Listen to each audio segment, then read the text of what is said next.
হরে কৃষ্ণ। বৈশাখ মাসের ব্রত সম্পর্কে আজকে আলোচনা করব। স্কন্দ পুরাণে উল্লেখ আছে যে কেউ যদি এই বৈশাখ মাসে প্রাতঃ স্নান করে বা প্রাতঃ স্নান করার জন্য এক ধাপও আগানো হয় তাহলে সে 10,000 অশ্বমেধ যজ্ঞের ফল লাভ করে।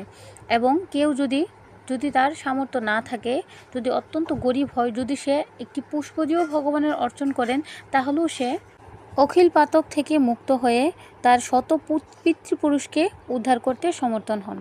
বৈশাখ মাসের মাহাত্ম্য সম্পর্কে স্কন্দ পুরাণের বিষ্ণুখণ্ডের বৈশাখ মাহাত্ম্যে প্রথম অধ্যায়ে বর্ণনা করা হয়েছে। কার্তিক মাঘ ও বৈশাখ মাসের সমূহের মধ্যে ইহারাই শ্রেষ্ঠ, কিন্তু এই মাসদ্বয়ের মধ্যে আবার বৈশাখ মাস হচ্ছে প্রধান।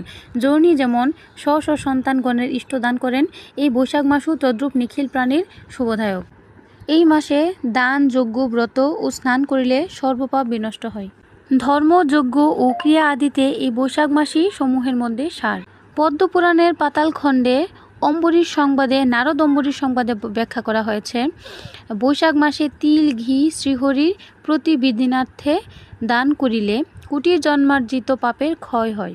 বৈশাখ মাসে হবিষ্য ভোজন, ব্রহ্মচর্য অনুষ্ঠান, ধরাশয়ন, ব্রত, স্নান, ইন্দ্রিয় সংযম, হরিপূজা অবশ্যই কর্তব্য। বৈশাখ মাসে ব্রাহ্মণকে তিল, জল, স্বর্ণ, অন্ন, বস্ত্র, গাবি, পাদুকা, ছত্র দান করতে হয়। হরিপ্রিয় বৈশাখে দান, জপ, হোম ও প্রাতঃস্নান অক্ষয় পুণ্যস্বরূপ হয়ে থাকে। যারা বৈশাখ মাসে প্রাতঃস্নান করে হরির অর্চনা করে তারাই ধন্যবার্ধহ, পুণ্যবান ও বলিয়া কীর্তিত। হে অম্বরীশ, যে ব্যক্তি বৈশাখ মাসে নিয়মবান হয়ে প্রতিদিন প্রাতকালে স্নান করেন, মহাপুণ্য লাভার্থে তাদের দর্শন করো। আনন্দপুরে কোটি বর্ষ বাস করলে যে ফল লাভ হয়, বৈশাখে একবার প্রাতঃস্নান দ্বারা সেই ফল লাভ করা যায়। যথানিয়মে বৈশাখে প্রাতঃস্নান করলে পাতকের পাপ ক্ষয় হয়। হে নর, বৈশাখে অরুণোদয়ের পূর্বে স্নানরত হয়, তার প্রতি ভগবান অত্যন্ত প্রসন্ন হন। স্কন্দ পুরাণে উল্লেখ আছে যে বৈশাখে প্রতিদিন প্রাতঃস্নান ও পূজাদি করে সে পাপমুক্ত হয়ে বিষ্ণুর সাযুজ্য মুক্তি লাভ করে। যে মানুষ বৈশাখে প্রাতঃস্নানার্থে এক পদ নিক্ষেপ করে তার অযুত 10,000 অশ্বমেধ যজ্ঞের ফল লাভ হয়।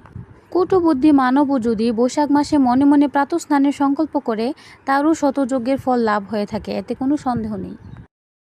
মানবগণের হিত কামনায় ভগবান বিষ্ণুর আদেশে বৈশাখ মাসে তীর্থ আদি দেবতাগণ তীর্থ ভিন্ন সকল জলেই আশ্রয় গ্রহণ করে সর্বদা থাকেন।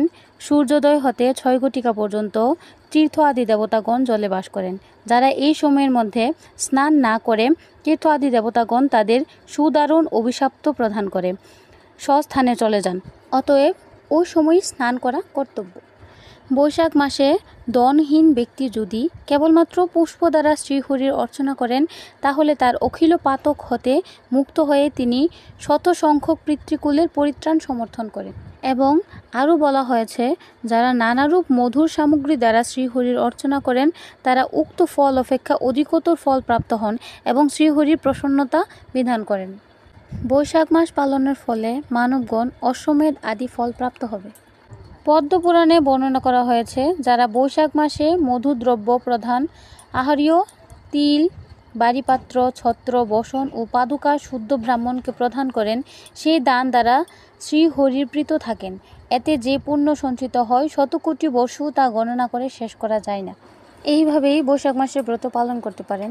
যার যে সামর্থ্য সেই অনুযায়ী ভগবানকে আরাধনা করলে ভগবান সন্তুষ্ট হন। তো সুস্থ থাকবেন এবং যাওয়ার আগে একবার অবশ্যই হরে কৃষ্ণ বলে দেবেন।